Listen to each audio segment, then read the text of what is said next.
Thought you could hide out here? You picked the wrong cabin, Sterling. Give me my child. You don't make demands anymore.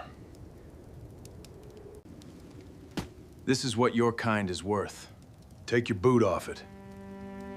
Out on the scorching Montana plains, a barely there cry led one solitary cowboy to a woman and a baby clinging to life in a dry gully, and a single act of grace set off a chain of events that neither of them could have survived alone.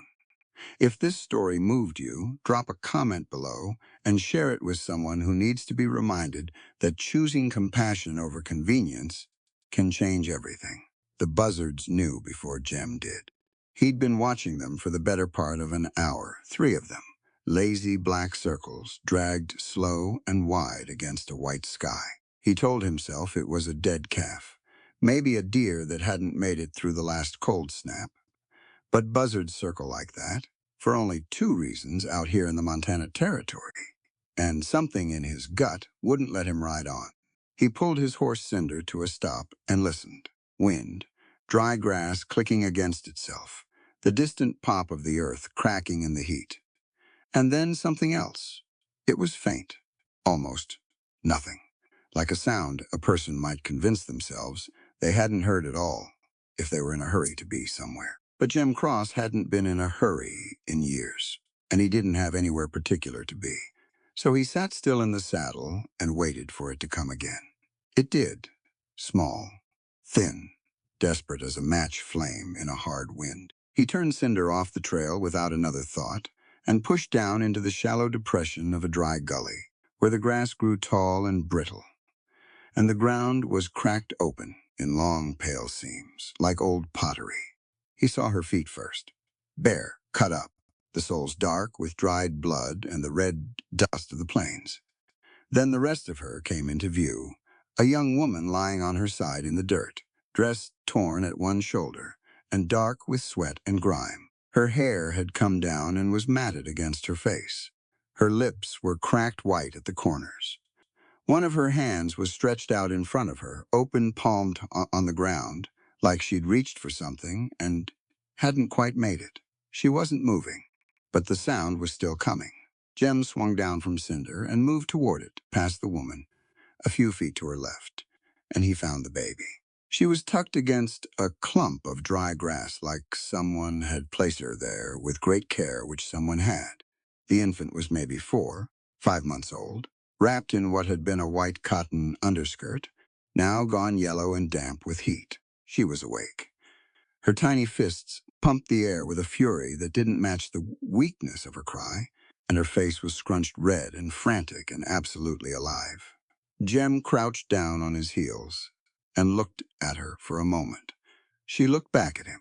Then she made the sound again, that paper-thin, exhausted wail, and something moved in Jem's chest that hadn't moved in a long time. Something old and stubborn, like a door that had been nailed shut, finally giving at the hinge. He reached out 2 fingers and let her wrap her whole fist around them. Her grip was surprisingly strong. "Hold on, little one," he said quietly, his voice rough from a morning of not using it. No soul under God's wide sky was born to be trampled into the dirt. He said it soft, the way a person says a thing they mean, all the way down to the bone. Then he stood up and looked at the woman again. He knelt beside her and pressed 2 fingers to the side of her neck. Her pulse was there, shallow and fast, but there. He put his hand near her mouth, breathing. He looked at the bruising on her arms. Not fresh. Some of it had gone yellow at the edges, the kind of color that meant it had been there for weeks, maybe longer. There was older bruising still, faded to a muddy green beneath her collarbone where her dress had torn away. He didn't look longer than he needed to. He looked away. He understood what he was looking at. He'd seen it before, not just out west, but back east, back during the war, in the faces of people who'd had violence done to them so many times it had started to feel like weather. Like something that just happened. Like something they'd learned to move around rather than escape. He stood up and put his hat back on. The sun was directly overhead. The kind of noon heat that made the air shimmer and everything at a distance look like it was underwater. No shade for a mile in any direction. He pulled off his sheepskin coat, heavy and worn, smelling of wood smoke and beeswax and saddle oil, and he wrapped the baby in it first, tucking the coat around her snug, settling her against his chest, where she could feel the warmth of him and hear a heartbeat. She stopped crying within seconds.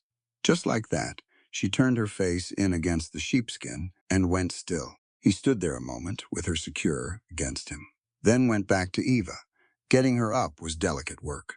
She roused a little when he got his arms under her, made a sound low in her throat, something between a gasp and a word, and her eyes opened halfway. They were gray-green, unfocused at first, then sharpening with a fear so acute it cut straight through him. She pulled away from him. What little strength she had, she used it for that. "I'm not going to hurt you." He kept his voice even and slow, the same way he talked to spooked horses. Not pleading, not demanding, just clear. "There's a town about 4 miles east, a doctor there. That's where we're going." She looked at the baby pressed against his chest. He watched her take that in. He watched something in her relax, just barely, just enough. Her lips moved. No sound came out. "Don't try to talk," he said. "Save it." He got her up onto Cinder first, settled her sideways in the saddle so she could hold onto the horn with both hands. She swayed, but held. Then he got up behind her, one arm circling around to keep her from going over, the other hand cradling the baby, still wrapped in his coat against his chest. It wasn't graceful. It wasn't comfortable. He didn't care. He turned Cinder east and pushed her into a full gallop. The plains opened up ahead of them, bleached and vast, and almost merciless under that white noon sky. The dry grass blurred past. The buzzards were already drifting away, losing interest, going to find something that had actually given up. Jem didn't watch them go. He kept his eyes on the horizon and pressed Cinder faster. Eva's head drooped back against his shoulder at some point. He thought for a moment she'd gone unconscious again, but then he felt her hand move slow, weak, and she pressed her palm over the baby through the sheepskin. Just held her there, making sure she was real, making sure she was still warm. Jem didn't say anything. There wasn't anything to say. The town of Broken Spur came up out of the flats like a rumor. At first, a water tower, a church steeple, the dark line of a fence, then a road, then the sound of Cinder's hooves hitting packed dirt instead of open ground, and the smell of wood smoke and manure, and the general particular noise of a settlement going about its afternoon. People stopped and stared. A man in front of the hardware store stood with his mouth open, watching them pass. Two women on the far side of the street grabbed each other by the arm. Jem didn't stop for any of it. He pulled up in front of the clapboard building with the painted sign that read Dr. M., Campbell physician and surgeon, and was off Cinder before the horse had fully stopped, getting Eva down carefully, getting her steady. "Doctor," he called, pushing through the door. "Martha." Dr. Martha Campbell appeared from the back room in her apron, already moving before she'd even assessed the situation. The way a person moves when they've spent decades responding to emergencies, and their body has made a decision before their mind catches up. Put her on the table. She was already at the wash basin. "What happened?" "Found her in the gully off the Billings Trail. She's been out there at least a day, maybe 2. The baby needs water and milk. She's been dry a while." He held the infant out, still wrapped in his coat. She held on, though. "She's strong." Martha took the baby and looked her over quickly, her face professional and calm. Then she looked at Jem. "You carry that child 4 miles like that?" "Somebody had to." Martha looked at him for another second. Then she turned away and got to work. Jem stood in the doorway between the exam room and the front hall and looked at the woman on the table, at her cracked lips and her bruised arms and her bare, ruined feet. He looked at the coat, still warm from the baby, wrapped up in it. He thought about the open hand he'd seen, stretched out in the dirt, reaching for something just out of reach. He pulled a chair over and sat down to wait. He wasn't going anywhere. Eva came back to consciousness the way a person surfaces from deep water, slow, disoriented, fighting for air. before they even understand why. The ceiling was white. Cracked plaster, a water stain in one corner shaped like a boot. There was a window. Light coming through it, softer now afternoon turning toward evening. She could hear a fire somewhere close and smell something medicinal and sharp beneath it, camphor, maybe, and lye soap. She didn't move right away. She lay still and took stock of things, the way she'd learned to do over the past 3 years. Where was she? Who was nearby? What were the exits? There was a door to her left, half open. A window behind her, which meant she was between the door and an exit, which was something. She was on a narrow cot with a quilt over her and a pillow that smelled like dried lavender. Her feet were wrapped in clean cloth. She had on a plain cotton shift that was not hers. Someone had undressed her. Someone had seen the bruising. Her throat clenched. Then she remembered the baby. And the memory hit so hard she was sitting upright before she'd consciously decided to move. Ruth, she's fed and sleeping. The voice was brisk and warm at the same time. A woman appeared in the doorway, older, stout, gray-streaked hair pinned back practically with no vanity about it at all. She had the kind of steady, unimpressed eyes that belonged to a person who had seen most of the worst things in this world and decided to keep going anyway. I'm Dr. Martha Campbell. Lie back down before you undo the 3 hours I just spent patching your feet. Eva didn't lie back down. Not yet? Where is she? I need to see her. Martha looked at her for a moment. Then she stepped aside and opened the door wider, and Eva could see into the front room a small wooden chair pulled close to the hearth, and in it, wrapped in a sheepskin coat, so large it swallowed her entirely, was Ruth, sleeping, chest rising and falling in that beautiful, simple, steady rhythm that meant everything was all right. Eva put her hand over her mouth. She breathed. After a moment, she lay back down. Martha came in properly then, set a clay cup of something hot on the small nightstand, and checked the binding on Eva's left wrist without asking permission, which Eva found she didn't mind. There was no performance to this woman. No excessive tenderness, and no coldness either. Just competent hands doing what needed doing. 3 cracked ribs on the left side, Martha said, in the same tone another person might use to read off a list at the dry goods store. Older than the most recent bruising. Old enough that they've started to set wrong. Old burn marks on your right forearm, 2 of them. Your feet are a bigger problem than you think you walked on them, a long time past the point you should have stopped. Eva looked at the ceiling. I know. Martha didn't press. She pulled a small wooden stool over and sat down, folding her hands in her lap. Do you want to tell me what happened? No. Eva paused. Not yet. All right. Martha nodded once, as if this were perfectly reasonable. There's beef stew coming. You'll eat all of it, not half. After that, you'll sleep again, and tomorrow we'll talk about what comes next. Is that acceptable? Eva looked at her for the first time properly. You're not going to ask me who I am? I know who you are. Martha said it plainly. You're a woman somebody hurt very badly who walked across the Montana plains, barefoot, with a baby rather than stay. That's all I need to know right now. Eva felt something press behind her eyes, hot and sudden. She looked away before it could become anything. She was very practiced at that.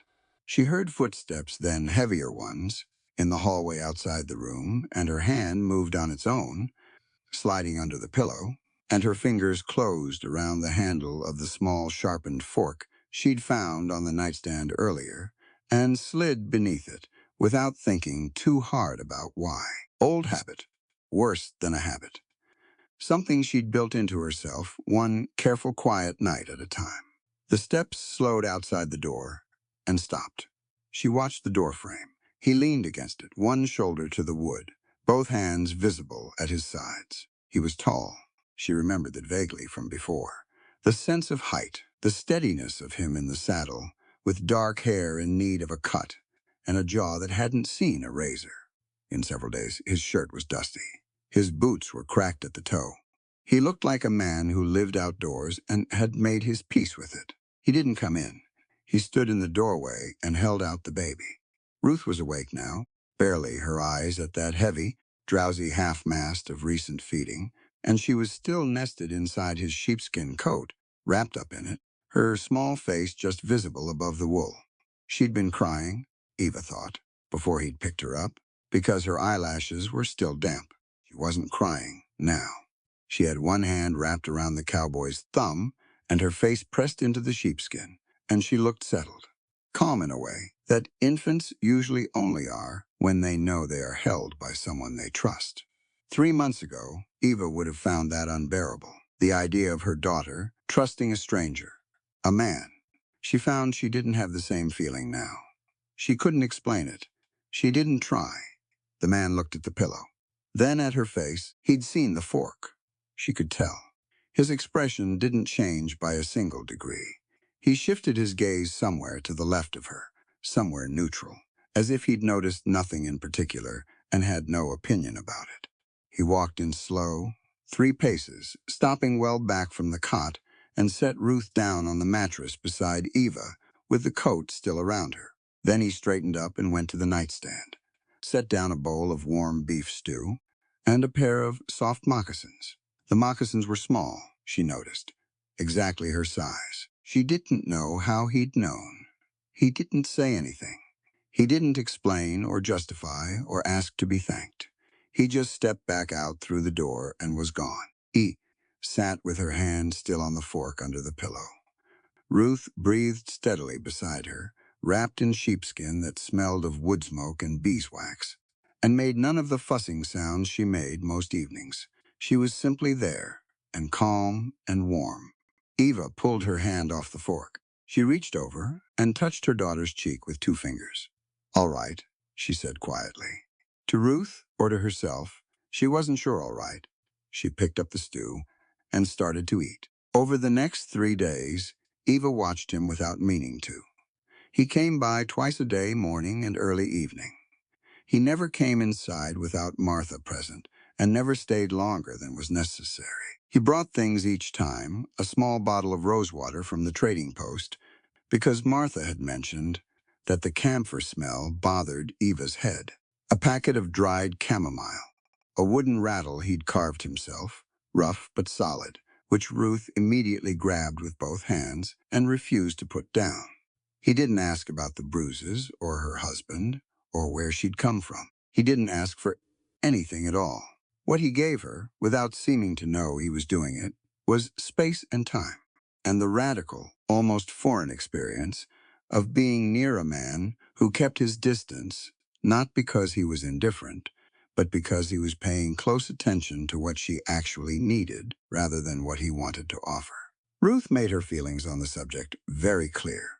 Every time he came to the doorway, her head turned toward him with the instinctive accuracy of a sunflower finding light. Every time he passed her back to Eva, she held on to his thumb as long as she physically could, and when he finally gently disentangled her fingers, Ruth watched the door he'd gone through for a full 5 minutes, just in case.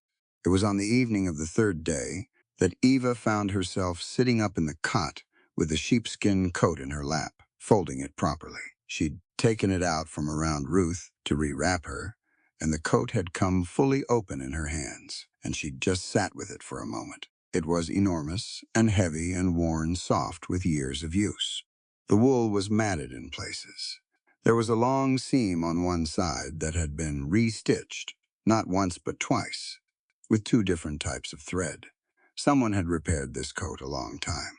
Someone had kept it. She folded it carefully and set it at the foot of the cot. Martha found her like that and paused in the doorway. "He's a good man," she said without preamble. "I've known Jim Cross 6 years. He's never in all that time done a single thing for anyone to get something in return. I'm not telling you what to think. I'm telling you what I know." Eva looked at the coat. "I don't know how to trust that yet." "I know," Martha said. "That's all right. Trust isn't something you decide to do. It's something you discover is already happening." She came over and checked the binding on Eva's ribs. "You'll be on your feet in 2 days. Then we need to talk about what happens next, because there are things coming down the wire that you need to be ready for." Eva looked at her. "What kind of things?" Martha's expression didn't change, but her hand stilled, just briefly. The kind, she said, that mean you can't stay hidden much longer. The telegraph came on a Thursday. Martha brought it in person rather than send it by the boy from the post office, which told Eva everything she needed to know about what it said before she'd read a single word. She read it anyway. It was brief, official sounding in the way that Preston always managed to make things sound official, weighted with the language of law and morality in a way that turned the truth exactly inside out. Substantial reward. Fugitive wife, mentally unstable, prone to dangerous hysteria. Abducted infant daughter, last seen heading west. Contact by wire to Sterling Railroad Company, Chicago office. Eva set the paper down on the kitchen table. She'd known this was coming. She'd had 3 years to learn how Preston thought, and this was exactly how he thought. Move fast. Use money to find the story before anyone else can. Call her crazy. Call it abduction. Make her the criminal so completely and so loudly that no one thinks to ask the right questions until it's far too late. She looked at Ruth asleep in the small basket near the hearth, and she breathed in slowly through her nose. Martha was watching her. So was Jem, who had come in through the back door mid-conversation and now stood at the far end of the kitchen with a mug of coffee he'd stopped drinking, just listening. Under territorial law, he said finally, setting the mug down, a woman without a local male guardian can be deported east on the word of a husband with a legitimate claim. It doesn't matter what he did or didn't do to her. That's the law right now.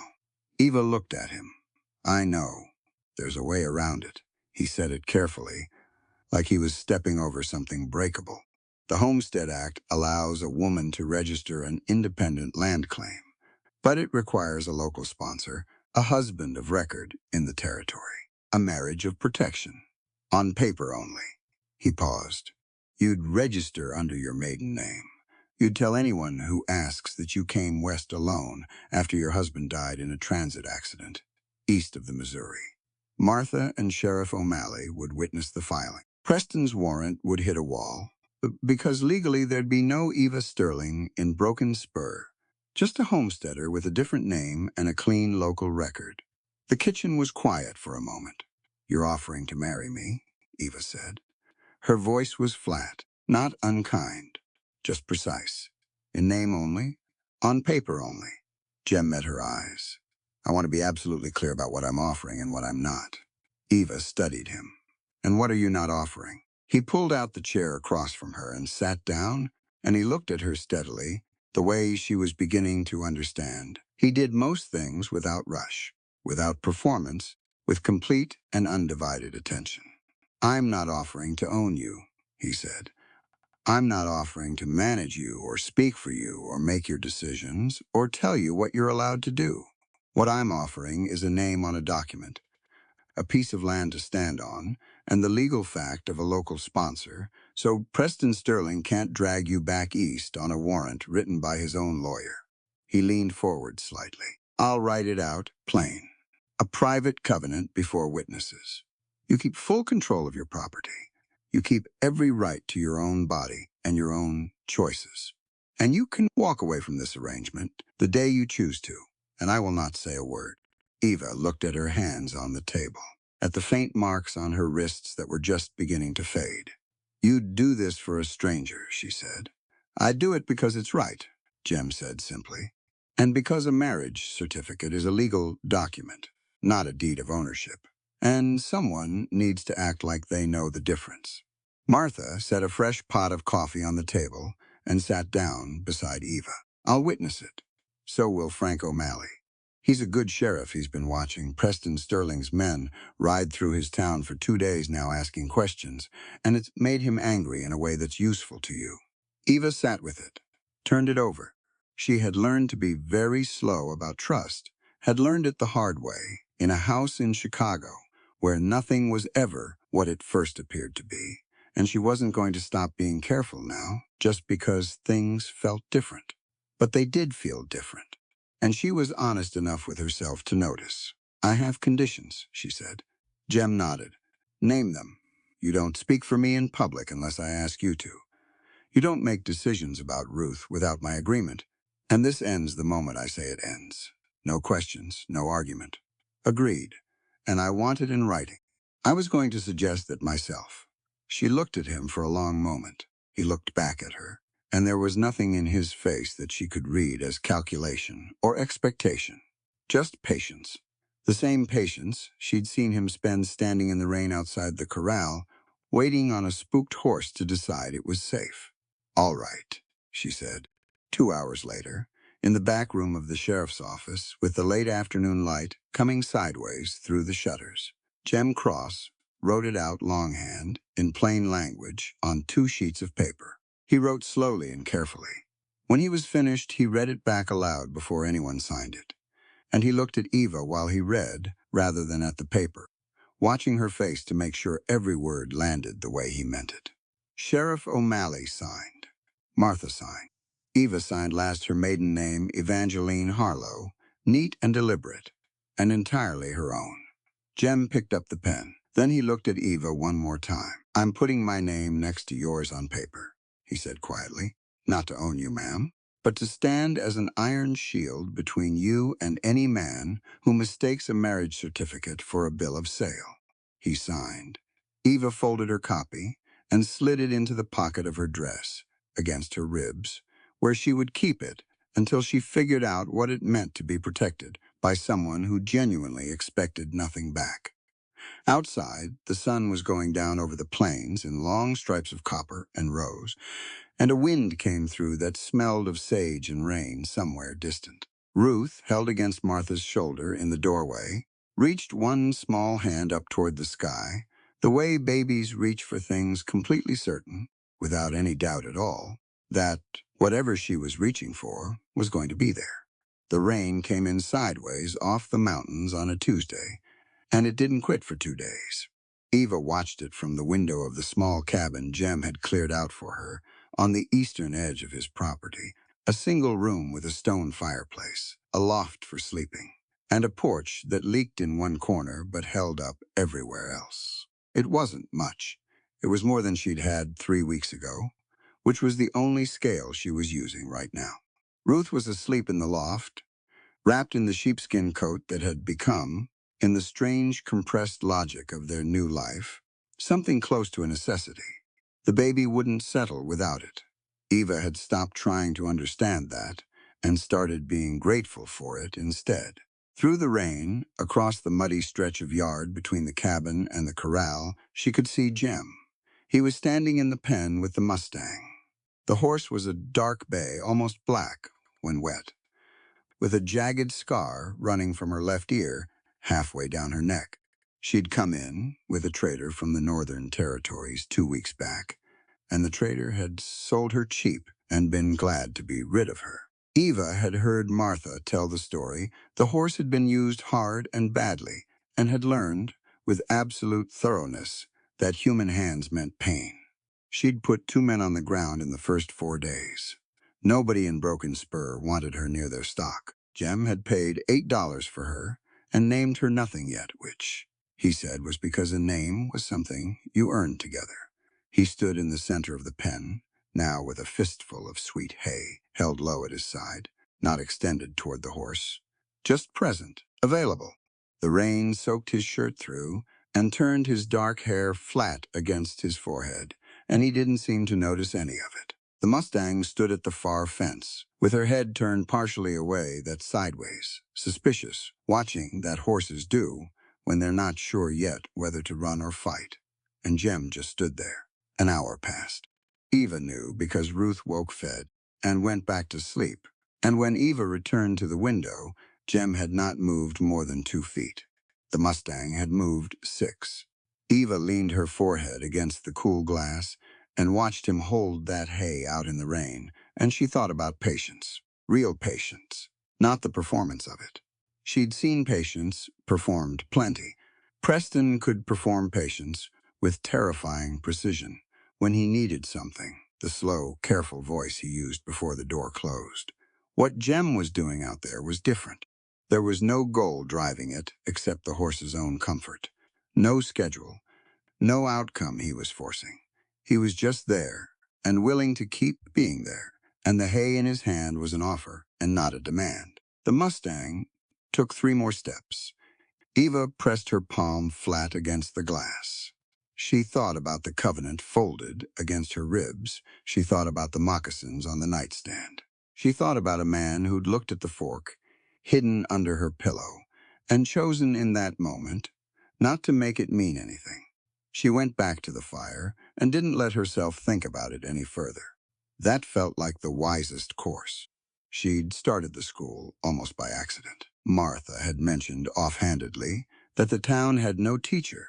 The last one had gone back east after one winter, and that there were 11 children in Broken Spur and its surrounds with no formal instruction and nothing to do with their daylight hours but get in trouble. Eva had a teaching certificate from Philadelphia, earned in the 2 years before her father's health failed, and she'd met Preston at a charity dinner and made the worst decision of her life. She'd said, without fully thinking it through, that she could teach. Martha had looked at her with the particular expression of a woman who had been waiting for exactly this, and said, "I know." The first week she taught in Martha's front room. 4 children too, from the mining families to the north, 1 from the dry goods owner's household, and a girl named Lily McCoy, whose family were Blackfoot traders, with a permanent camp near the creek east of town. Lily was 7 and already reading in 2 languages and had opinions about everything, which Eva found immediately and immensely refreshing. By the second week, there were 7 students. By the third, 11. The McCoy family sent 2 more children, and word spread to the outlying claims and ranches, and Eva was teaching reading, arithmetic, basic geography, and whatever else she could construct from Martha's small but varied book collection and her own memory. She needed desks. She mentioned it once, in the evening, when Jem came by to check the fence line on the cabin's north side. She said it practically, without any particular hope attached to it. "I have 11 children on the floor, and 3 of them are too small to write comfortably without a surface." And he nodded and said nothing and went home. The next morning, she woke to the sound of sawing. He worked in the evenings after his farrier work was done. She could hear it from the cabin, the rhythmic back and forth of a handsaw. Then the softer sounds of planing and fitting. Then the occasional tap of a mallet. She didn't go out and watch. That felt too much like something she wasn't ready to name. But she lay awake some nights listening to the sound of wood being shaped into something useful. And she felt, in a way, she had no clean language, for yet less alone than she had in years. He built 5 desks in 8 days. Pine, sturdy, sanded smooth enough that no child would catch a splinter. The benches were sized right. He'd apparently paid attention to the ages of her students, and each desk had a small groove along the top rail to hold a slate pencil. He carried them across to Martha's room himself one morning, before school started, and set them up in 2 rows without being asked. Then he stood back and looked at the arrangement and moved one bench 6 inches to improve the angle from the window, and left. Lily McCoy ran her hand along the top of her assigned desk for a full minute before she would sit down. Then she sat very straight, with great deliberateness, and opened her reader guide. Watched that and had to look away. It was Lily who gave Eva the piece she'd been missing. They were working on long sums one afternoon when Lily set down her pencil and looked out the window toward the corral, where Jem was visible, working the Mustang through a slow circle on a long lead line. "My grandfather says Mr. Cross talks to horses like they're people," Lily said, in her precise, considered way. "He says that's how you know what kind of man someone is. Whether they talk to things that can't fight back like they still matter." Eva looked out the window. The bay was moving well now, still cautious, still watchful, but moving, following the line without panic. "Your grandfather sounds wise," Eva said. "He is," Lily said, and picked up her pencil again. "He also says you're going to be all right. He says it like a fact, not like a wish. I think that matters." Eva looked at this 7-year-old child who was watching her with absolutely clear and serious eyes and thought, with a sudden fierceness that surprised her, that she was going to make sure Lily McCoy had the best education she could possibly give her, regardless of anything else that happened. "Pick up your pencil," Eva said gently. "We're not done." Lily smiled, small and satisfied, and got back to work. The evening Jem finished the last desk, Eva brought 2 cups of coffee out to the yard. She hadn't planned it. She'd just made 2 cups. She stood on the porch for a moment, holding them both, and then she walked across the yard and held one out. He looked at the cup, then at her. "Thank you," she said. "For the desks. They're good work." He took the cup. "The pine's green still, one of them. It'll warp a little come dry season. I'll replace it when that happens." "You don't have to." "I know." They stood there for a while in the cooling evening, not talking. The Mustang moved quietly in the corral. Ruth's small sounds drifted from the cabin window, the happy, tuneless noise she made when she was in that pleasant half-awake state before sleep. "She's doing well," Jem said. "She is." Eva paused. "She likes you. Babies have good instincts." "So do I," Eva said before she'd decided to say it. She looked down at her coffee. "I mean that I think you're a decent man." I'm not very practiced at saying that plainly, but it seemed important to say. He was quiet for a moment. "I appreciate it." She looked up at him then. He wasn't looking at her. His eyes were on the plains, on the long, flat, darkening horizon. But there was something in his face that had shifted just slightly. Something she didn't have a word for yet, but recognized. The way you recognize a song you haven't heard in a very long time. She went back inside before the moment could become anything it wasn't ready to be. But she left the coffee cup with him. The blizzard came down off the Rockies without much warning. There'd been signs, if you knew what to read the particular greenish cast to the late afternoon sky, the way the horses pressed together in the corral and stood with their tails turned north, the sudden absence of birds. Jem had seen it building and spent the early evenings securing the stock, packing the cabin's firewood box to the top, and nailing an extra board across the most exposed window. He'd been planning to ride back to the livery barn in town for the night. Give Eva her space the way he always did. When the temperature dropped 20 degrees in the span of an hour, and the snow started coming sideways off the mountains, like someone had emptied a river into the sky, he made it as far as the porch. "You can't ride in this," Eva said. Appearing in the doorway with Ruth on her hip and her practical face on, the one she wore, when she'd already reached a conclusion, and was simply informing you of it. "Come in." He came in. He took off his boots at the door and put his coat on the hook and sat in the chair by the fire, and they didn't discuss it further. It was, in its way, the most peaceful evening either of them had spent in a long time. Eva fed Ruth and sang to her something low and old-fashioned that Jem didn't recognize, and Jem repaired a section of tack that had been needing attention for weeks. The fire held. The storm roared against the walls and made the windows shake in their frames, but held no power over what was inside. He started coughing around 9 o'clock. It started small, one sharp cough, which he covered with his fist and ignored, then another. By 10, it was something heavier and more persistent, and Eva looked up from her mending and studied him across the firelight. "How long has that been building?" "It's nothing." She put her mending down. "Jem." He looked at her. She was using the tone she used with students who were trying to convince her they'd done their sums when they hadn't. "A few days," he admitted. She crossed to him and put her hand to his forehead without asking, which surprised him enough that he didn't move away. She pressed her palm flat and held it there, and her expression shifted into something sharper and more worried. "You're burning up," she said. "I've been hotter." "That is not reassuring." She straightened. "There's an old shrapnel wound," he said and stopped. She looked at him. He looked at the fire, left side, from the war. Sometimes when the cold gets into it, it goes bad. It passes. She didn't say anything. She went to the shelf and found the small medical kit Martha had supplied the cabin with, and she boiled water and made up a compress and brought it to him. And he sat very still and let her work, which cost him more in the way of pride than any of the pain. She gave him quinine powder in water and made him drink all of it.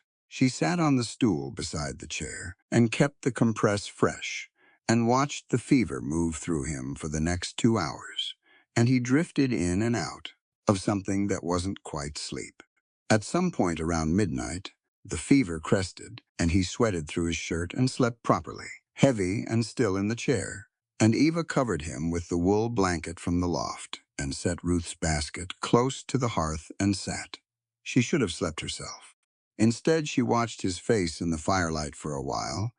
This man she hadn't known 2 months ago, who had picked up her daughter in a dry gully and whispered to her like she mattered, who had written her a covenant of freedom in plain language without being asked, who built pine desks in the evenings and repaired coats and fixed fence lines, and never, not once, asked her to be anything other than exactly what she was. Then she noticed the saddlebag. It had fallen from the hook by the door when the storm rattled the wall, and it had come open on the floor. She wasn't snooping. She genuinely wasn't. She stood to pick it up and put it back, and the paper slid out on its own and lay face up on the floorboards. She picked it up, intending to put it back inside. She read the heading and stopped. Military discharge papers. The seal was Union Army. The date was 1865. She read further because she couldn't stop herself, even though part of her knew she should. Court-martial proceedings, direct refusal of commanding officer's order, insubordination in the field, sentence to reduction in rank and 30 days hard labor. She turned the page. Presiding officer's finding, accused soldier corporal. Jeremiah Cross refused under direct order to proceed with the burning of a civilian settlement containing an estimated 40 women and children. Accused stated he would accept court-martial before he would give that order, or carry it out himself. She read the last page twice. He had chosen dishonor official, documented permanent dishonor, over killing innocent people. He had accepted punishment and hard labor and a black mark that would follow him for the rest of his life, rather than do something that would have let him sleep at night. She looked at him sleeping in the chair, with the blanket pulled up, and his scarred hands open in his lap. She didn't have language for what she felt. She wasn't sure language was equal to it. She folded the papers carefully and put them back in the saddlebag and hung it on the hook and sat back down. The storm hit its full strength around 3 in the morning. The cabin groaned. The fire hissed. Ruth slept through all of it. Eva was still awake when the fever broke at dawn, and Jem opened his eyes and found her sitting across from him, with her hands folded and a look on her face he couldn't quite read. "You should have slept," he said, voice rough. "I know." He started to sit up. She stood and put a hand on his shoulder and pushed him back, gently but firmly. "Not yet," she said. "Eat first." He didn't argue. He sat still and ate the salt pork and cornbread she put in front of him, and drank the coffee, and watched the storm outside the window begin, very slowly to ease.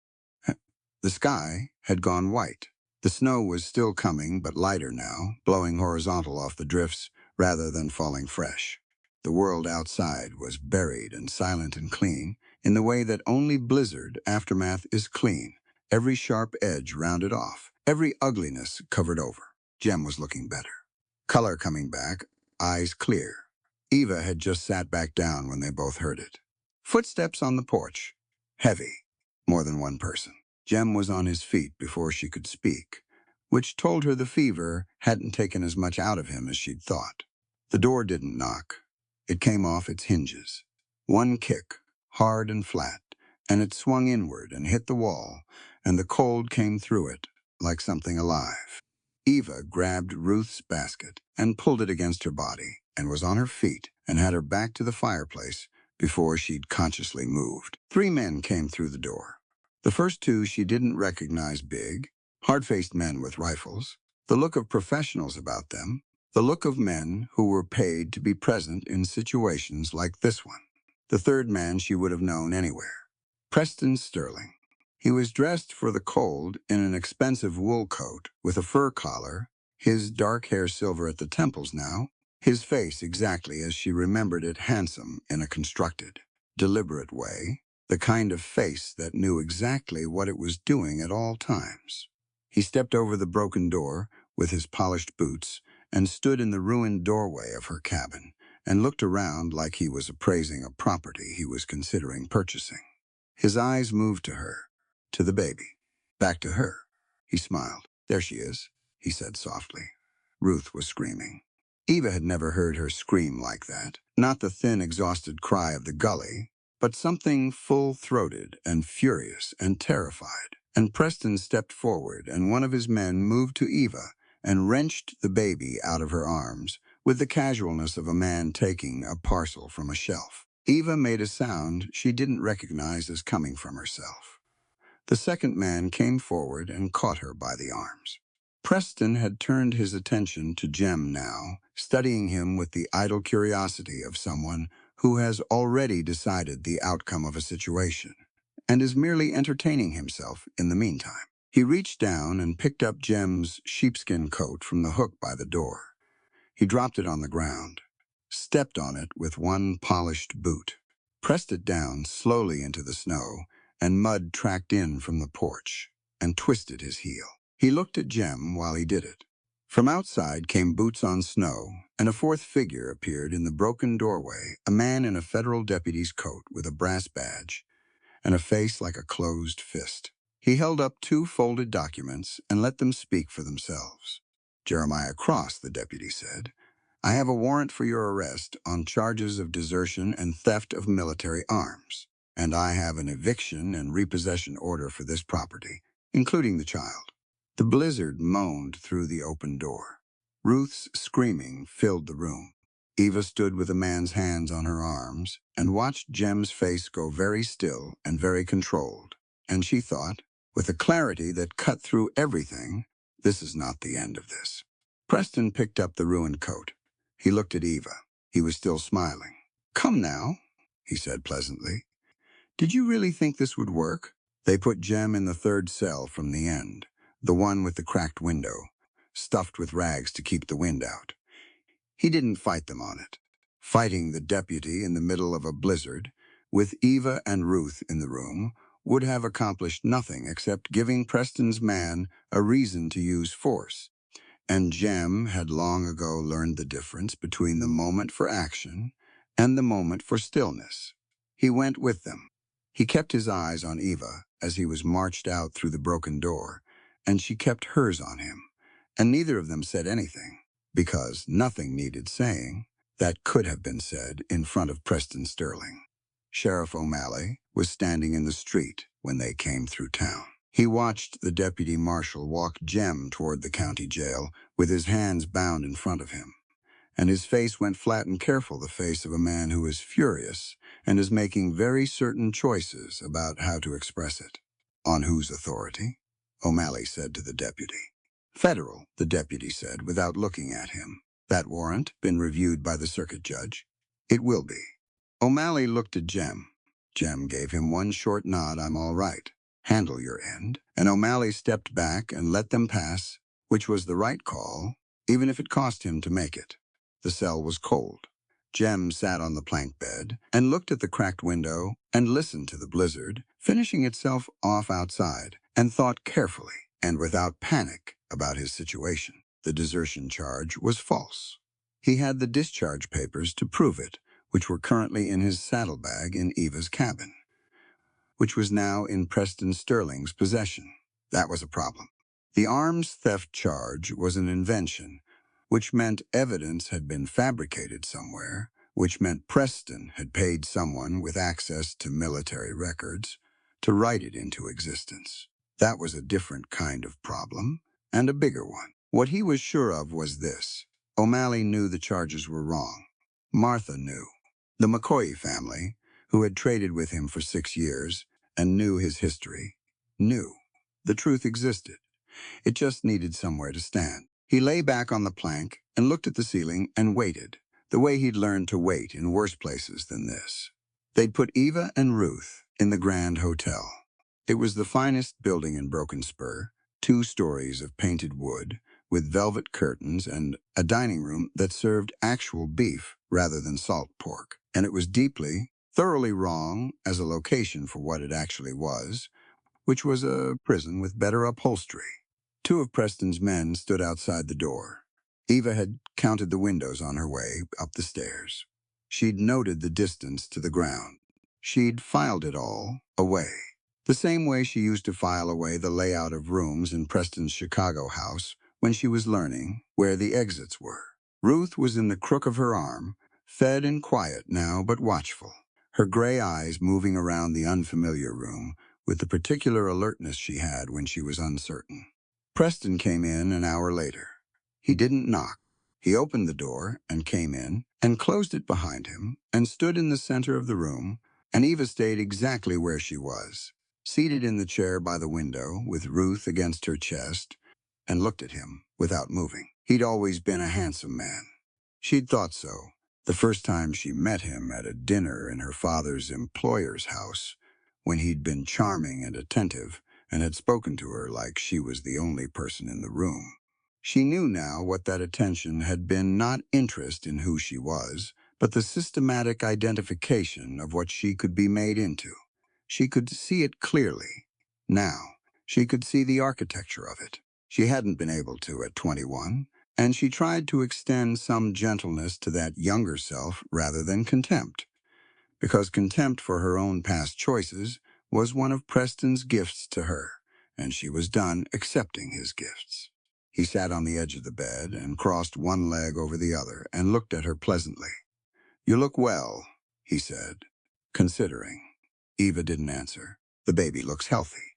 He glanced at Ruth. "Bigger than I expected. You've been managing still nothing." He let the silence sit for a moment. When she didn't fill it, something shifted behind his eyes, very small, quickly controlled, and he reached down beside the bed and lifted a large traveling trunk she hadn't noticed, and he set it on the mattress and opened it. Silk dresses, 4 of them, in the blues and greens he'd always preferred for her. A string of pearls, a pair of ivory-backed brushes for her hair. All of it expensive, all of it chosen, all of it communicating, with absolute precision, that she was an object that belonged to him, and he had brought its proper accessories. She looked at the dresses without expression. "I thought we could resolve this quietly," Preston said. "No need for it to become uglier than it already is." He reached into his coat and withdrew a folded document, set it on the arm of her chair within easy reach. "This is an affidavit. Your signature on it confirms that you were suffering a mental and emotional breakdown when you left Chicago, that your actions were a product of hysteria and poor judgment rather than anything that reflects on my conduct, that the child's welfare is best served by returning to a stable household." He paused. "In exchange, I drop the charges against your frontier husband. He walks out of that jail cell tomorrow morning, and no federal warrant follows him." Eva looked at the affidavit. She looked at the silk dresses on the bed. Then she stood up. She shifted Ruth to her left arm and picked up the top dress, with her right hand deep blue silk, heavy and cold with pearl buttons, and she held it for a moment. Preston watched her. She walked to the fireplace.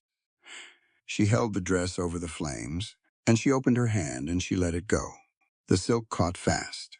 Blue flame ran up the fabric, and it curled and blackened and was gone in under a minute, and the room smelled briefly of burned luxury. Preston's pleasant expression did not change. His jaw tightened. That was all. Eva turned to face him.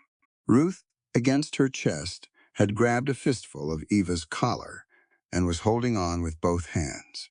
"You can buy judges and badges with your railroad gold, Preston," Eva said, and her voice was steady, completely steady, steadier than she'd ever heard it in 3 years of marriage to this man. "But my soul has been free since the day I walked into the prairie grass. I will never bow to you again." The room was quiet. Preston looked at the fireplace, then at the remaining dresses, then at her. "You've developed a sense of theater," he said, and his voice was still pleasant, which was the most dangerous sign she knew. "I suppose I can admire that, even if it's wasted on this situation." He stood up, straightened his coat. "You have until the hearing tomorrow," he said. "After that, things will be considerably less comfortable for everyone involved." He left. The lock clicked behind him. Eva sat back down in the chair and pressed her cheek to the top of Ruth's head and breathed, slow and deliberate, until her hands stopped shaking. "All right," she said to Ruth very quietly. "We're all right." Ruth made a small sound of opinion and grabbed a fistful of Eva's hair. The night was long. Eva didn't sleep. She sat and she thought, and she planned, because planning was the thing she had, and she had learned to value what she had, rather than mourn what she didn't. She thought about the covenant. She thought about O'Malley's face on the street, that controlled fury. She thought about Martha, who had been standing outside the hotel when they'd brought Eva in, watching with her medical bag over her arm and her expression making very precise calculations. She thought about Jem's discharge papers, the words she'd read by firelight. He would accept court-martial before he would give that order or carry it out himself. A man who had chosen the harder, costlier, more honest path, not because it would benefit him, but because he was constitutionally incapable of choosing otherwise. Preston was betting that a man like that didn't exist, that everyone had a price, that loyalty and justice were performances that fell apart under sufficient pressure. He was wrong. He'd been wrong about a great many things, and the wrongness had been buried for years under money and power, and the legal structures that money and power could build. But out here, on the frontier, those structures were thinner. And Jem Cross was not a performance. Eva picked up the affidavit from where it had fallen on the floor and held it in the firelight and read it carefully, all the way through, the way she'd learned to read things since leaving Chicago, looking for the mechanism beneath the language, the wire inside the silk. Then she set it aside. She had no intention of signing it, but it told her exactly what Preston was afraid of, and that was information worth having. She was still awake when the first gray light came under the curtains, and Ruth woke and needed feeding, and the town outside began its morning, sounds, the distant clang of the smithy, a dog barking, boots on the boardwalk below the window. Somewhere in this town, Jem was sitting in a cell, and somewhere in this town, Martha Campbell was awake and moving, and Eva was willing to bet everything she had left that Martha was not sitting still. She was right about that. Martha had been up since before the blizzard cleared. She'd gone to the sheriff's office first, then to the telegraph office to send 3 wires, one east and one to the territorial capital, and one to a specific encampment she knew outside of town. Then she'd gone home and opened her medical chest and pulled out a folder she'd been keeping for 11 months. Anatomical charts. Careful, dated, professionally documented. Dimensions and locations of injuries recorded in her own handwriting, in the clinical language of a physician who had spent 30 years making sure no one could question her accuracy. Fractured ribs, healed at a wrong angle, consistent with a blow rather than a fall. Burn scars circular and uniform, consistent with the tip of a cigar held in place rather than an accidental contact. Linear bruising across the shoulder blades, consistent with a rod or thin cane rather than a blunt surface. She'd started keeping records the day Eva walked into her clinic. She hadn't known then that she'd need them. She'd kept them anyway, because documentation was the difference between a story that could be dismissed and a fact that could not. She put the folder in her bag and went to find Frank O'Malley. She found him already in his office, already awake, already angry. "I know," she said, before he could start. "I know. Sit down." He sat, she explained. He asked 2 questions, and she answered them. Then they looked at each other across the desk for a moment. "The hearing's tomorrow," O'Malley said. "Then we have today." He looked at the folder she'd set on his desk. He opened it. He read slowly, turning each page with care, and his expression didn't change much, but his hands, flat on the desk, pressed down harder as he read, until his knuckles had gone pale. "How long?" he said. "From what the injury history tells me, years." He closed the folder, pushed it back to her. "I'll ride out to the McCoy camp this morning. Sleeping Bear has been watching Sterling's men move through since the day they arrived. He told me last week He had something to say and was waiting for the right moment. Tell him the right moment is now. He knows that already. O'Malley stood and took his coat off the hook. Martha. She looked at him. We're going to need that circuit judge to be the right kind of man. I know who's on the rotation, she said. Judge Thaddeus Greer. He did 20 years on the Missouri bench before the territories. Preston Sterling's lawyers tried to have him removed from the rotation 18 months ago. She picked up her bag. He's the right kind of man. O'Malley put his hat on. Then let's go to work. The territorial courthouse was a single large room above the land office, with a low ceiling, a wood stove in one corner that couldn't quite manage the January cold, and 8 rows of benches that were full by 8 in the morning. Word had spread through Broken Spur the way word always spread in small frontier towns, fast and total, with everyone knowing the broad shape of the story before any details had been confirmed. A railroad man from Chicago, a federal warrant, a woman and a baby in the hotel, Jem Cross in a cell, the details filled in by rumor, and the sharper-eyed people who'd seen things from windows and storefronts the previous evening. People came because this was their town, because Jem Cross had shod their horses and helped pull their wagons out of spring mud, and once sat up 3 nights straight with a sick draft horse that belonged to a family that couldn't afford to lose it. Because Ava Harlow had taught their children to write their names and add their sums, and had looked at every child who walked through her door, miner's kid or trader's kid or native child, with the same attentiveness and the same clear expectation that they were capable of learning. They came and they filled the benches, and they watched Preston Sterling's party take the front row on the right side. Preston himself, 2 lawyers from Chicago in expensive suits, the deputy marshal, 3 men whose function was unclear but whose presence was meant to communicate something. Judge Thaddeus Greer came in and sat down and looked at the room over the top of his spectacles, with an expression suggesting he had presided over a great many situations of this nature and found them tiresome in proportion to how easily they could have been avoided. We'll have order, he said without raising his voice. These proceedings will be conducted with dignity, or they will not be conducted at all. I won't say it twice. He didn't need to. Preston's lead attorney was a man named Kavanaugh, tall and thin, with a silver watch chain and the particular practiced confidence of a lawyer who was accustomed to knowing the outcome of a hearing before it began. He opened with the medical argument, Eva's history of emotional instability, her delusional episodes, her unfitness as a mother. He had affidavits from doctors in Chicago, 2 of them signed and sealed. He described her flight west as an abduction. He described Jem Cross as a known criminal and deserter who had provided fraudulent legal shelter to a mentally incompetent woman. He was good. Eva sat in the second row with Ruth on her lap and listened to Kavanaugh describe her life and her choices and her mind with calm, professional certainty, and she kept her face still and her hands quiet, and she let him finish. Then Martha Campbell stood up. She didn't wait for the formal invitation.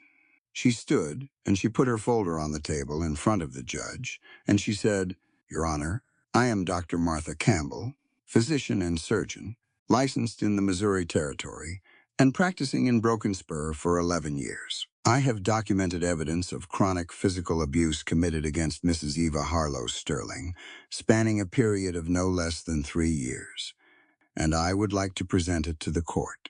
Kavanaugh started to object. Judge Greer looked at him over his spectacles. Sit down, counselor. Martha opened the folder. She spoke in the measured, precise language of a physician who had decided that clarity was the most powerful tool she owned, and she described what she had documented: ribs, fractured and healed at wrong angles, burns from a held cigar, patterned bruising, consistent with repeated deliberate impact. She named each injury. She dated each injury. She explained, in terms that required no medical background to understand, what each one meant and how it had been sustained. The room was very quiet while she spoke. She set the charts on the judge's table, one by one. Full anatomical diagrams, labeled and dated, professionally rendered in the steady hand of someone who understood that what she was doing would be examined and questioned, and had made certain there was nothing to question. When she was done, she sat back down. Kavanaugh tried to discredit her credentials. Judge Greer let him ask his questions, and let Martha answer them, and after 4 minutes of that exercise, it was clear to everyone in the room that Kavanaugh was a man trying to break a stone wall with a piece of paper. Sheriff O'Malley went next. He came to the stand and he spoke plainly, because that was the only way he knew how to speak.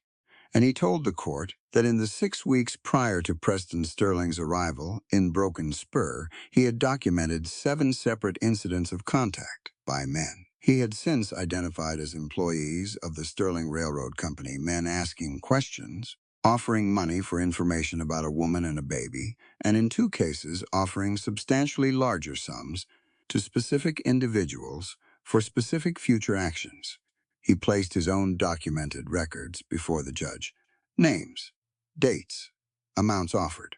Then he said, I also have 3 witnesses to a conversation that took place at the Red Pine Saloon on the 14th of January, in which a man employed by Sterling Railroad offered $400 to a man named Cutter Dixon to intercept and detain a woman and infant on the Eastern Trail Road. I have Cutter Dixon outside this building, and he is prepared to testify. Kavanaugh was on his feet. Judge Greer was not impressed. The McCoy family came in through the side door. There were 4 of them: Sleeping Bear, the patriarch, who was 60 years old, and had been trading along this territory for 40 of those years, and 3 younger family members, including Lily's older brother Daniel, who was 16 and had been present at specific conversations Sleeping Bear was about to describe. They came in quietly and with great dignity, and they sat where O'Malley directed them, and Sleeping Bear looked at Judge Greer with the direct, unhurried gaze of a man who has nothing to prove and everything to say. Sleeping Bear's testimony took 20 minutes. He described watching Sterling's hired men move through the territory.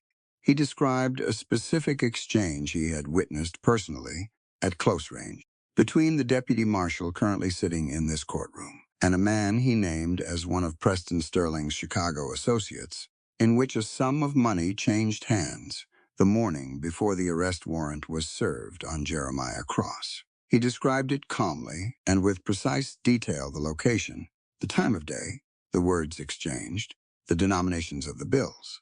He was not shaken. Kavanaugh tried twice, and both times Sleeping Bear answered with a patience and a specificity that made the cross-examination look like what it was: an attempt to confuse a man who was not confused. After Sleeping Bear stepped down, Daniel McCoy testified briefly about a second exchange he had witnessed, and one of the other family members produced a folded paper, a note they had retrieved from the ground after one of Sterling's men had dropped it during a hasty departure from the trading post, that, when read aloud, contained specific instructions for the fabrication of the arms theft charge. The room had changed. Eva could feel it. Whatever, Preston had walked into this courtroom with the confidence of money, the momentum of men who were used to having the law bend around them. It was draining out of the room through the cracks in the floorboards. She looked at Preston. He was looking at his lawyers, and for the first time since she'd known him, he was doing it with something she had never once seen on his face before: uncertainty. The telegraph arrived while Cutter Dixon was still giving his testimony. Court clerk brought it up to the judge's bench, and Greer read it without any change of expression and set it face down on the table and waited for Dixon to finish. When Dixon finished, Greer picked up the telegraph. I have here, he said, a communication from General Albert Morse, United States Army, retired, responding to an inquiry sent yesterday by this court regarding the military record of one Jeremiah Cross. He read for a moment in silence, then looked up.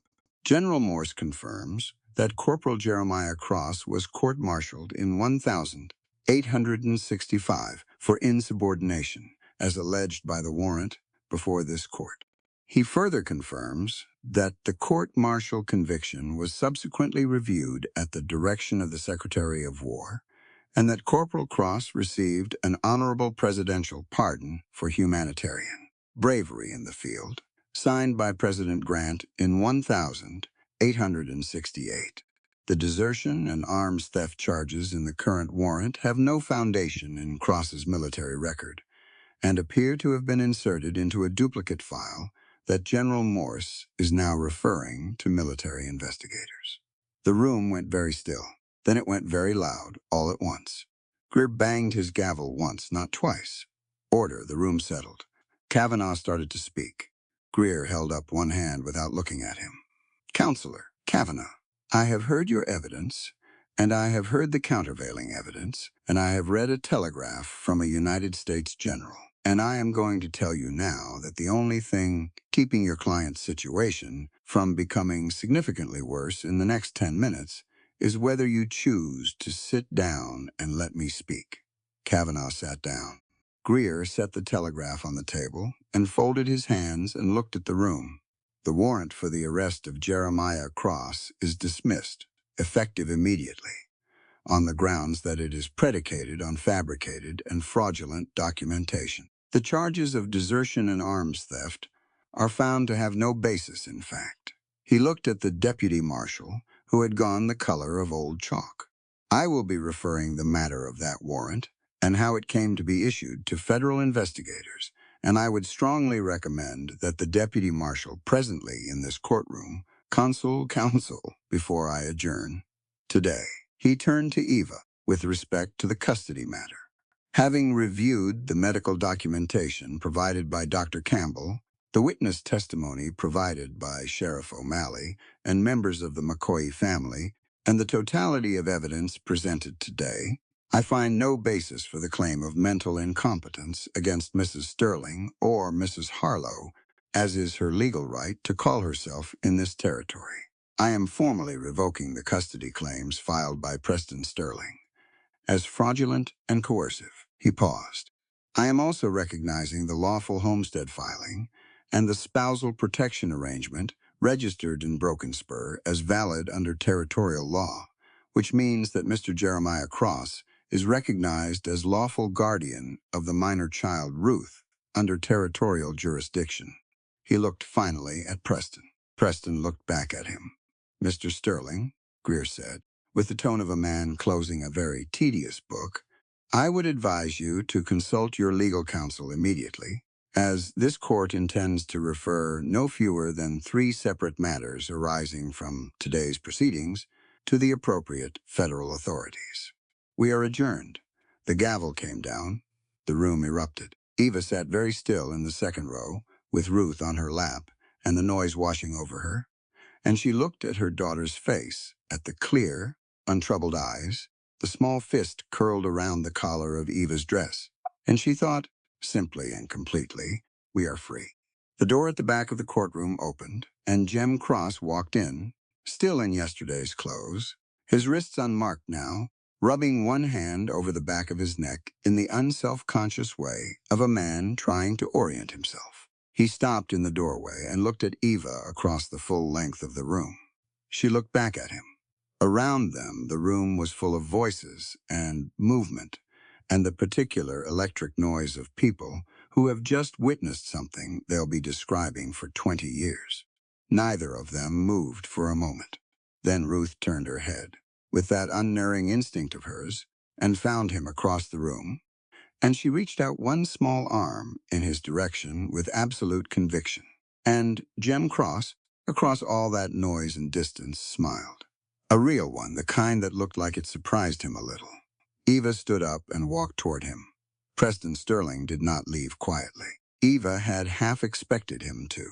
She'd watched him walk out of the courthouse with Kavanaugh at his elbow, and his face arranged back into its usual composure, and she'd thought foolishly. She would realize later that the verdict had taken something out of him, that a man stripped of his legal tools might recalibrate, retreat. She'd forgotten, or let herself forget, what she knew about men like Preston. The law had never been his only instrument. It had just been the cleanest one. She should have remembered that. The fire started around 2 in the morning. Jem smelled it first. He was sleeping in the livery barn, back in his usual place in the loft above the horses, and the smell came in through the gap under the eaves wood smoke, but wrong. Too sharp, too much of it, and moving in the wrong direction for a chimney fire. He was out of the loft and through the barn door in under a minute. The schoolhouse was on the far end of the main street, 60 yards from the livery. It was fully lit, not glowing lit. The whole south wall burning in a column that had already reached the roof line, and the roof catching fast in the dry winter air, the fire pulling itself upward with a sound like wind in a canyon. He ran. The south door was blocked by a falling timber, already black. He went around to the east window, the one he'd fitted himself back in November, and he put his elbow through the glass and cleared it and went in through the gap. Inside was chaos and heat. The fire was moving along the south wall toward the back room, where Eva kept the books and the slates and the things the children had made, the drawings pinned to the boards, the clay figures drying on the shelf, the reader that Lily McCoy had decorated the cover of with careful, deliberate drawings of horses and stars. 2 children were in the building. He didn't know that until he heard them small, panic sounds from the back room, half cough and half cry, and he crossed the main room through smoke that had already dropped to chest height and got through the back door, and found them, the 2 youngest sons of a mining family from the northern claim, 7 and 5 years old, who had apparently snuck in the day before to retrieve a forgotten lunch pail and gotten themselves locked in when the latch jammed. He grabbed the older boy under one arm and the younger under the other, and turned back toward the main room. The south wall gave. Not all of it, a section, maybe 8 feet of it, the burning boards collapsing inward in a shower of ember and char. A rafter followed, coming down at an angle and hitting the floor 6 feet ahead of him with a crash that shook the whole building. He went around it. The smoke was down to his waist now, and the boys were coughing, faces pressed into his chest. He kept low and kept moving and got through the east window, getting the older boy out first, feet first, lowering him to the ground outside, then the younger, and came out himself last, rolling clear of the wall as another section of it came down behind him. He set the boys on the ground, both coughing, both scared, both intact. A crowd had gathered. Bucket lines were forming, people pulling water from the horse trough and the pump in front of the feed store, passing pails hand to hand with the efficient desperation of people who knew how fast fire moved in a town built mostly of dry pine. He stood up and turned around. Preston was in the street. He had 2 men with him, the same hard-faced professionals from the blizzard morning, and he was standing 30 feet away in the firelight with a revolver in his hand, and he was looking at Eva. Eva was at the edge of the crowd, Ruth against her chest, and she'd been watching the building for Jem, and she hadn't seen Preston come up behind the crowd, because nobody had, and now Preston had an angle on her, and no one between them, and his face had finally shed every layer of constructed pleasantness, and what was underneath was something Eva recognized from the worst nights of her life and had prayed she would never see again. Jem moved. He had his rifle. He'd picked it up on the way out of the livery old habit, the kind a man develops into territory where the frontier is not always hospitable, and he had it in his hands, and he was already moving, when Preston raised the revolver and pointed it at Eva and Ruth. Jem pulled up, planted his feet in the mud, and fired. 1 shot. Deliberate. Through Preston's gun arm at the elbow, the way a man shoots who has no interest in killing but every intention of stopping. Preston's revolver went sideways in the mud. Preston went down to one knee, gripping his arm, making a sound that was more surprise than pain. O'Malley came out of the crowd like he'd been waiting for. Exactly this which he had. He had Preston's 2 hired men on the ground and in iron cuffs in the time it took the crowd to understand what had happened. He moved with the compressed efficiency of a man who'd been prepared, who'd been watching, who had known from the moment that verdict came down that the night wasn't over. Eva hadn't moved. She stood at the edge of the firelight with Ruth in her arms, and her face was completely still, and she watched Preston being hauled upright by O'Malley's deputy with his arm hanging wrong and his expensive coat dark with mud. And something in her expression was not triumph and not relief, but something much quieter than either of those things. Something that looked almost like the final putting down of a weight she'd been carrying, so long she'd stopped, noticing how heavy it was. Ruth was watching the fire. She had one small fist raised toward the burning building, with the fascination infants have for light, any light, regardless of its source, and her expression was serene and entirely unconcerned, and Eva pulled her a little closer and turned slightly so Ruth was angled away from it. Jem walked over. He stopped in front of them. He looked at Eva first, checking, the way he always did, quick and thorough, and without making a production of it, and then at Ruth, who immediately grabbed his finger. "You both all right?" he said. "Yes." Eva looked at him. His shirt was burned through on one shoulder, and his left arm had a long char mark along the forearm, and his face was black with smoke. "You're not. Nothing that won't keep." He looked past her to where O'Malley was loading Preston into the back of a wagon, and his expression was the flat, settled expression of a man watching a thing be finished. "Is it over?" Eva asked. Jem looked at her. "Yeah," he said. "It's over." Behind them the schoolhouse burned, and the bucket lines worked, and the town of Broken Spur stood in the cold night and fought for the building that belonged to its children. They saved the walls. The south side was gone, and the roof was a ruin, but the walls held, 3 sides of them, solid and scorched but standing, and by dawn the fire was out, and the structure stood open to the gray sky, like a burned-out shell with its bones still intact. Preston Sterling was arraigned before Judge Greer the following morning, arm in a splint, lawyers absent, facing charges of attempted murder, arson, and criminal conspiracy. He was transported under federal guard to the territorial capital within 48 hours. The sentence, handed down 8 weeks later, was 22 years of hard labor in a federal penitentiary. Eva read the telegraph that carried the news and sat with it for a long time, and then folded it very small and put it in the fire and watched it go, 'cause she was done keeping things of Preston's. The town rebuilt the schoolhouse in red brick. It was Sleeping Bear's idea, he'd said, standing in the ruins the morning after the fire, that a building worth burning was worth building to last. And that stone and brick were what outlasted men with matches. The suggestion moved through the community and took hold immediately, the way good ideas do when people are already angry and already determined and just need something concrete to do with it. Miners brought stone from the northern claim. The McCoy family contributed labor and materials. The women of Broken Spur organized the construction meals. O'Malley called in a favor from a brickmaker 2 towns east, and a week after the fire, the foundations were being laid on the same ground where the pine walls had stood.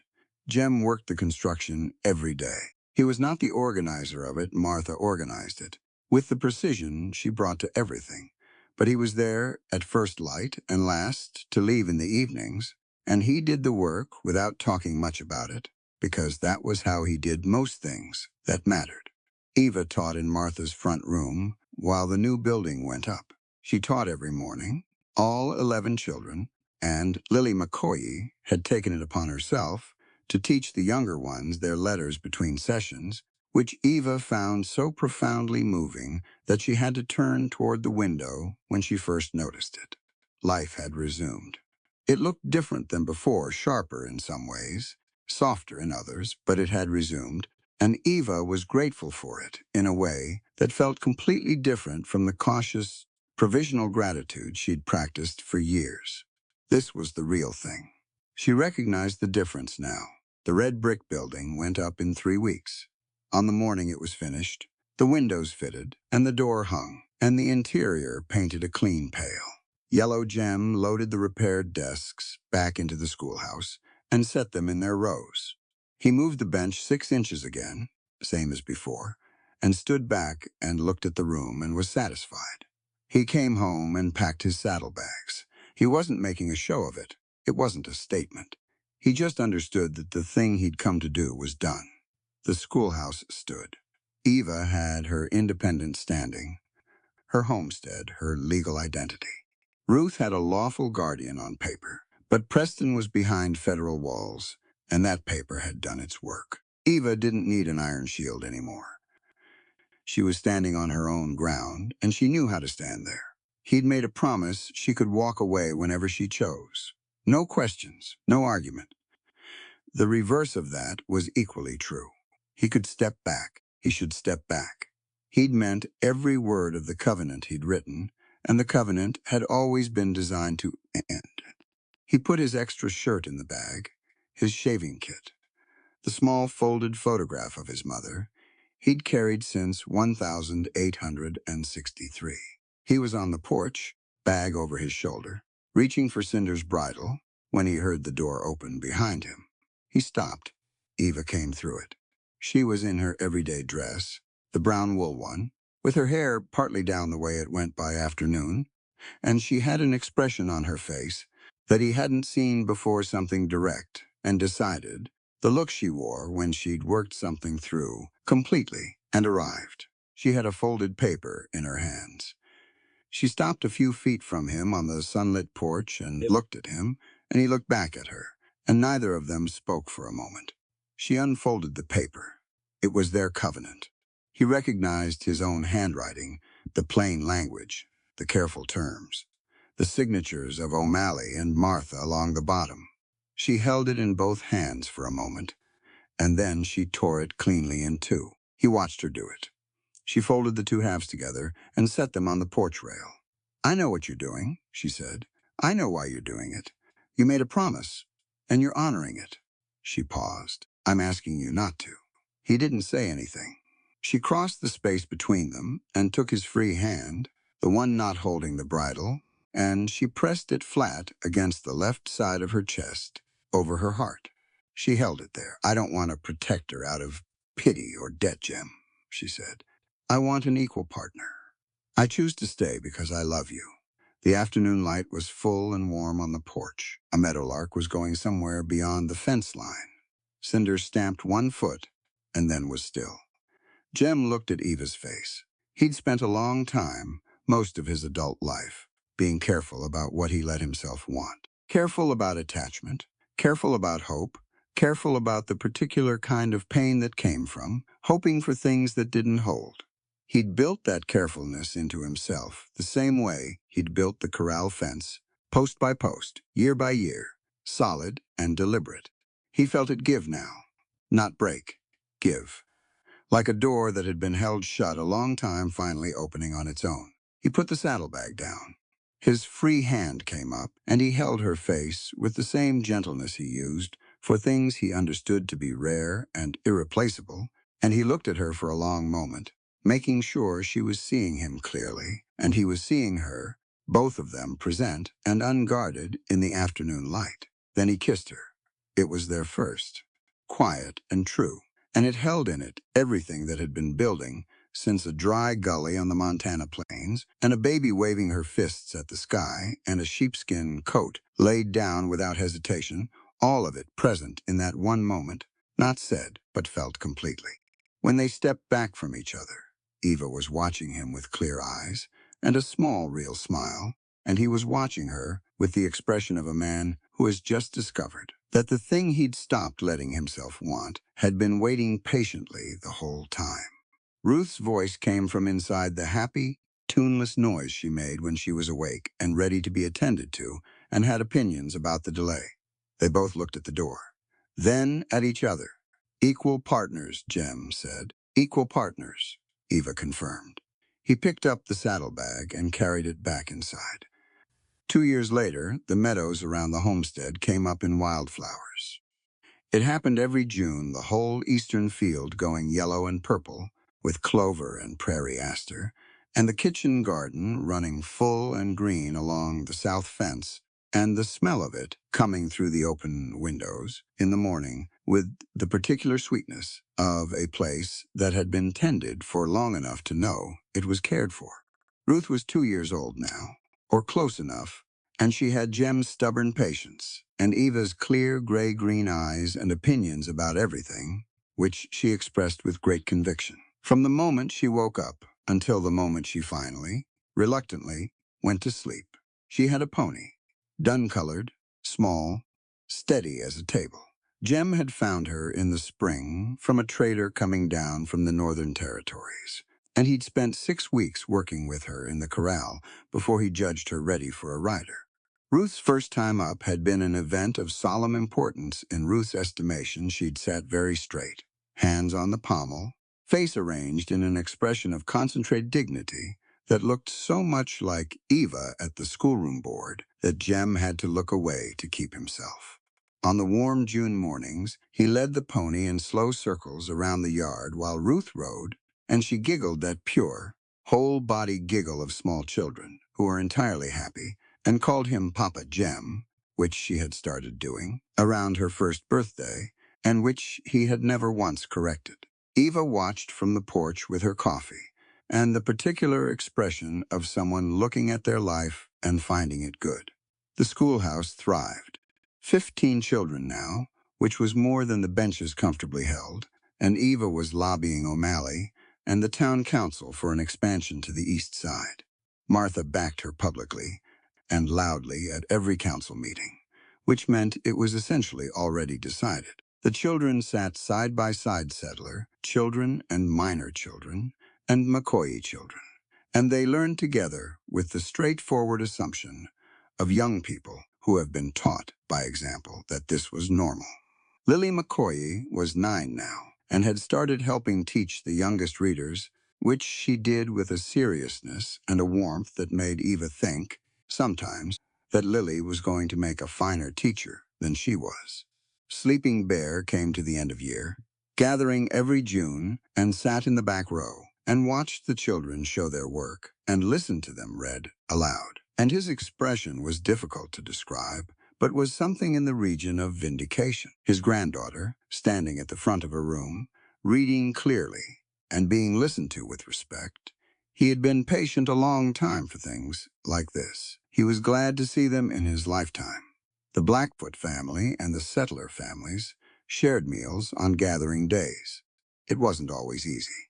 There were frictions, misunderstandings, moments where old habits of assumption rose up and had to be addressed plainly. Eva addressed them plainly.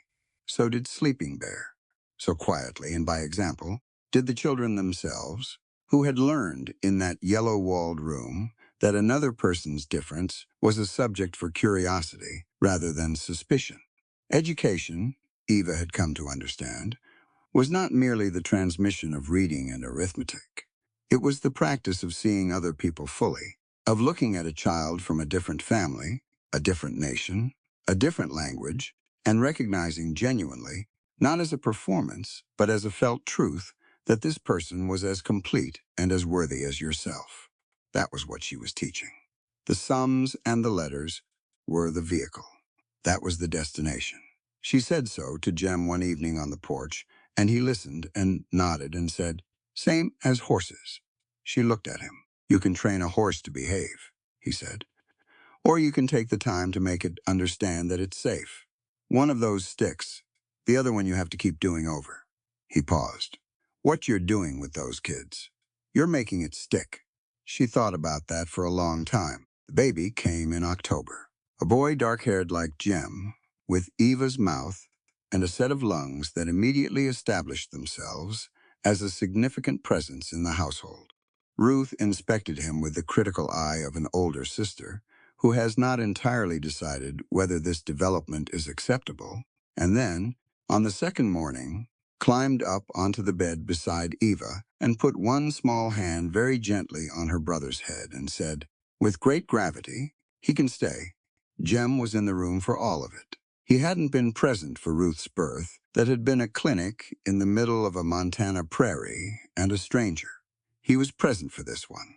He sat at the head of the bed through the long hours and let Eva grip his hand as hard as she needed to, and didn't say anything except what was actually useful, which wasn't much, which was exactly right.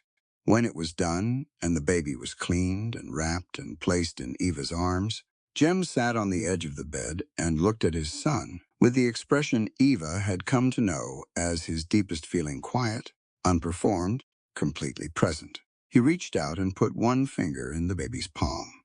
The baby gripped it. "Hello," Jem said. Very quietly, Martha was wrapping up her instruments at the other end of the room. She looked over at the three of them four, with Ruth asleep at the foot of the bed, having held out as long as she could before exhaustion overruled determination. And she allowed herself a small, satisfied expression that she would have denied completely if anyone had mentioned it. She let herself out, quietly, and left them to it. Eva found the sheepskin coat in November when the first real cold came. She'd been going through the storage chest at the foot of the loft, looking for the heavier wool blankets, and she found it at the bottom: Jem's coat, the one that had traveled from a dry gully to a clinic to a blizzard cabin and back again, worn and mended and marked by everything it had been through. She sat with it for a long time. Then she washed it, careful and thorough, and set it to dry in the afternoon sun. When it was dry, she brought it to the cabin table, and she worked on it for 3 evenings, cleaning the seams, stitching the torn places closed with good thread, turning back the worn edge of the collar. She cut a length of soft flannel from the bolt she'd ordered East in August, ivory-colored, and she lined the inside of the coat with it, stitching it in by hand, even and close. What she made was not a coat anymore. It was a blanket, large enough to wrap a cradle, heavy enough to hold warmth through a Montana winter, soft enough against a newborn's skin. On the 4th evening, she brought it out and laid it in the cradle and tucked it around their sleeping son. Jem came in from the corral and stopped in the doorway and looked at the cradle. He stood there for a moment. Eva watched him understand what she had done and watched him hold that understanding without saying anything, the way he held most things that went deep. He looked at her. She looked back at him. Outside, the wind moved across the prairie in long sweeping passes, bending the dry grass and lifting over the ridge of the mountains and carrying with it the smell of coming snow and cold stars and the vast, indifferent, magnificent openness of the Montana Territory, where a person could be small and still be free, where the land didn't care about your name or your money or the story someone else had written about you, where what you built with your own hands and your own choices was the only thing that finally and truly stood. Inside the cabin, the fire held. The baby slept, warm in sheepskin and flannel. Ruth muttered something in her sleep from the loft, some emphatic declaration in the grammar of dreams, and both Eva and Jem looked up toward the sound, and then at each other, and they smiled the easy, private smile of two people who share a life and know it and are glad. The sheepskin coat, washed and mended and made new, wrapped the next generation of the family it had first saved. And out on the plains, where a man had once heard a sound thin as a match flame in the wind and chosen to turn toward it rather than away, the grass moved, and the sky held, and the long work of ordinary grace continued in the lives of those who had learned, at great cost and great gift, to lay down what they carried for the sake of someone else. That was the beginning of it. And this was where it had led, and it was enough. It was more than enough. It was everything.